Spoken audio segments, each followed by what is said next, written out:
42 for a decrease of $44,663.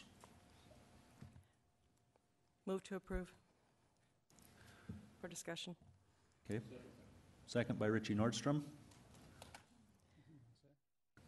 What's that? Yeah? Go ahead.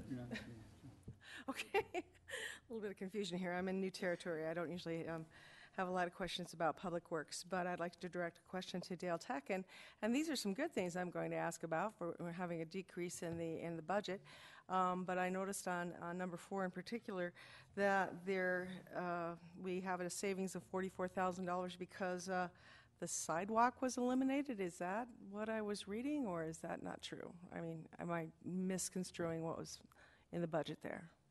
There were actually a couple other change orders on the project. There was a change order to increase a quantity, and then a change order to decrease some. So we installed more sidewalk than the original contract indicated that we would. However, due to the seasonal limitations, we were not able to install all of the sidewalk that we wanted under this contract, so a lot of it was eliminated. Okay, sure.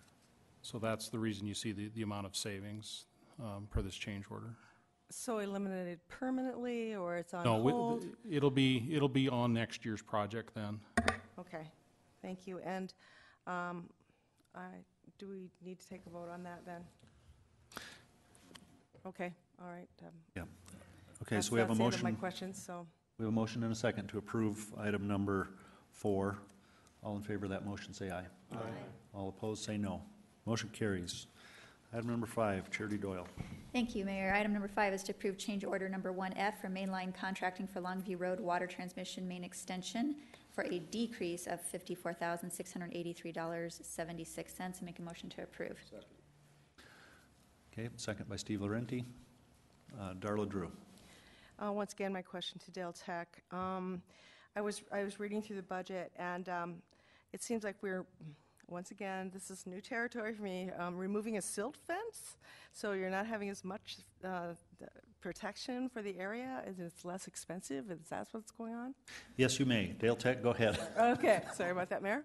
Thank you, Mayor. When the erosion control for these projects are designed, they're not, every foot of silt fence isn't designed by the design engineer. So when they're out in the field actually disturbing soil, doing different construction activities, they only use as much as they need.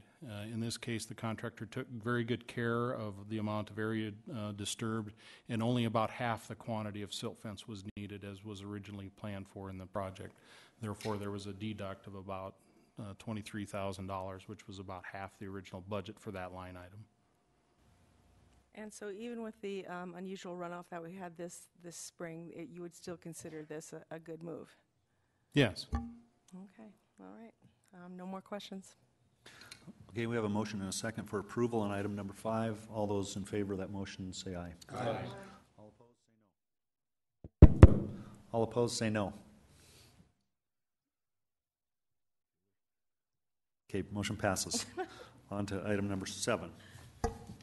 Item number 7 is to approve change number 1F to mainline contracting for Vista Lake subdivision for a decrease of $30,143.75. Make a motion to approve. Second by Richie Nordstrom. Darla Drew. Was this yours also? No, that wasn't mine. That was Jerry's, I thought. No, you pulled this. 7? Oh, I did. Okay, sorry about that. Okay, could I ask Dale Tech a question, please? Yes, you may. Okay. Dale, on this one, I'm wondering about the estimation of the rock excavation. It was estimated at $32,000 and ended up being $2,600. Why the big change in that? Yeah, rock excavation item in any utility project, we don't know exactly what is underground all the time. So a lot of times on projects that we know there's rock in the area, we add a quantity. So when they're digging a water line in or a sewer main in and they encounter rock, certainly rock digs a lot harder than just normal soil. In this instance, apparently they did not encounter a bunch of rock beneath the surface, therefore didn't need to pay that quantity. So really overestimate for those kinds of situations when you find rock. In this particular case, that's what happened. The design engineer overestimated how much rock they thought they'd encounter. I just love the fact that we're not spending as much money as we've planned on, so I just wanted to have a few, well, yet, but I had a few questions about it, so thank you very much, Dale. You're welcome. Okay, we have a motion and a second to approve item number 7. All in favor of that motion, say aye. Aye. All opposed, say no. Motion carries. On to item number 9. Item number 9, Mayor, is to authorize staff to advertise for bids for 12 replacement automated garbage and recycling trucks for the Solid Waste Division, estimated cost $3.5 million. Make a motion to approve, and I'll yield the floor. Second. Second by Jerry Wright. And I'll go to Jerry Wright. I just want to use this as an opportunity, as I talked to Carl the other day, that a lot of times we see significant amounts of money being built up in the utility funds, and in this particular one, in 2006-07, when they looked at the rates for collection, the council, including Tom Johnson, wanted to set aside a cash fund to pay for the trucks versus financing. So there's a double savings there to build this cash reserve up, and that's why this is going out, and that's why we see the amount of money there. And as I understand, it's going to be a cash purchase and not finance. Thank you.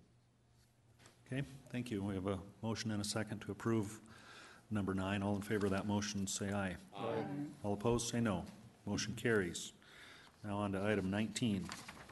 Thank you, Mayor. Item number 19 is to authorize the mayor and finance officer to sign fiscal year 2015 Community Development Block Grant contract for Hague Development, Inc., contingent upon the city receiving a bank financial instrument from the recipient. I make a motion to approve. Second was by Richie Nordstrom. And may I retain the floor, Mayor? Yes? Thank you. And may I ask the Attorney Joel Ledeen a question, please? Yes. Thank you.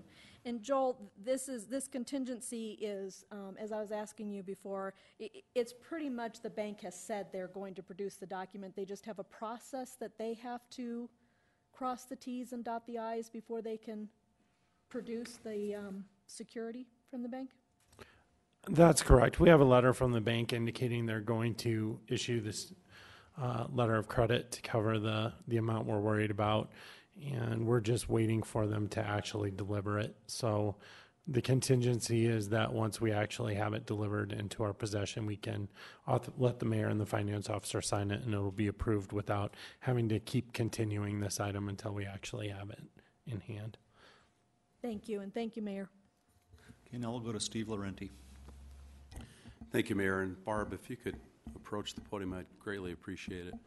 I had some questions about this particular item at the Legal and Finance meeting, so I appreciate your being here this evening. My questions were about really enforcement.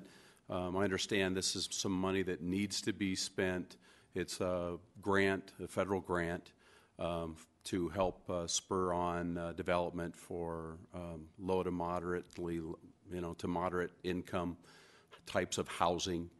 My question to you is, after reading through it, is how is the enforcement mechanism? Can you just briefly go through? They have to have 51% of the homes in the low to moderate income categories.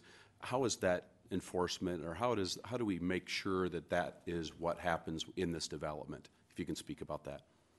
Certainly. There are a couple of ways that we do that. Number one is we never upfront money on anything. We do it as a reimbursement basis. So they have to provide the documentation to us supporting that before we actually release the funds.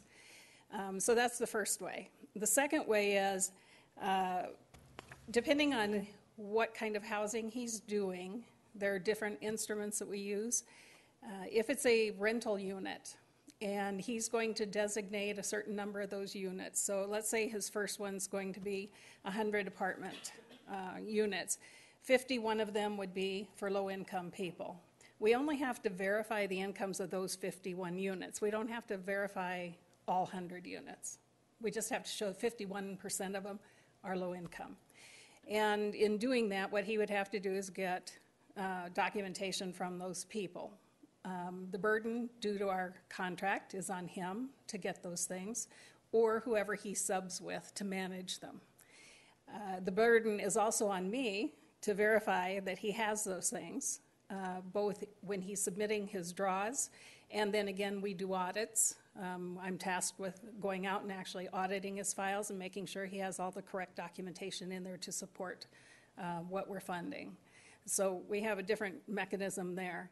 If it is for purchase of homes for home ownership, in that case, then we're going to put a second mortgage against the home that says that once it becomes vacant or unoccupied by a low-income person, the funds that we put into that particular lot have to come back to us. And we have different terms of length of time that it stays on a home.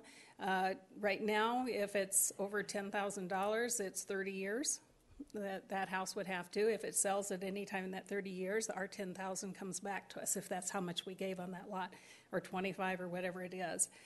On the apartment building, we would put an indenture of covenants that would go with that building for whatever that time period is that we choose for the building.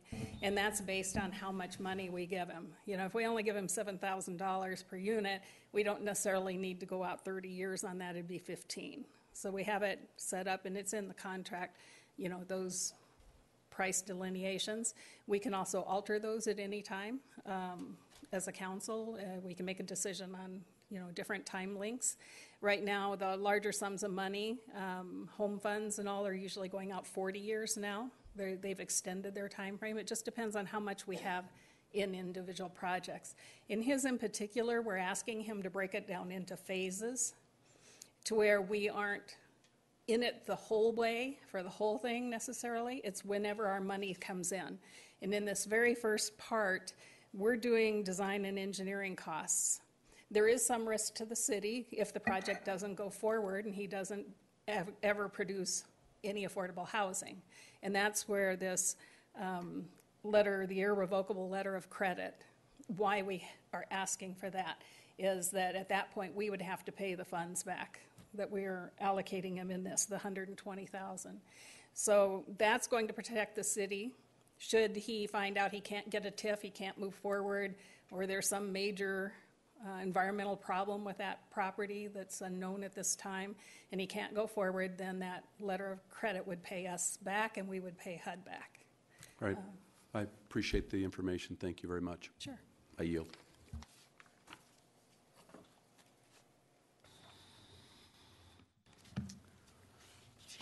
Okay, there is a motion and a second, correct? On item 19. All in favor of approving number 19, say aye. Aye. Those opposed, say no. Motion carries. Now on to the non-consent items. Item number 21. There's no public comment requests, so we'll go on to item number 21. Thank you, Mayor. Item number 21 is the second reading and ordinance number 6082, an ordinance to amend certain provisions concerning travel parks by amending Chapter 15.52 of the Rapid City Municipal Code. I make a motion to approve. Second was by Brad Estes. All in favor of that motion, say aye. Aye. Those opposed, say no. Motion carries. Now on to public hearing items, items 22 and 23. And again, no speaker request forms. We'll close public hearing. And the only item on consent public hearing is item 22. Motion to approve by Scott and a second by Nordstrom. All in favor of that motion, say aye. Aye. Those opposed, say no. And item number 23 is the bill list, and we'll go to Pauline Sumption.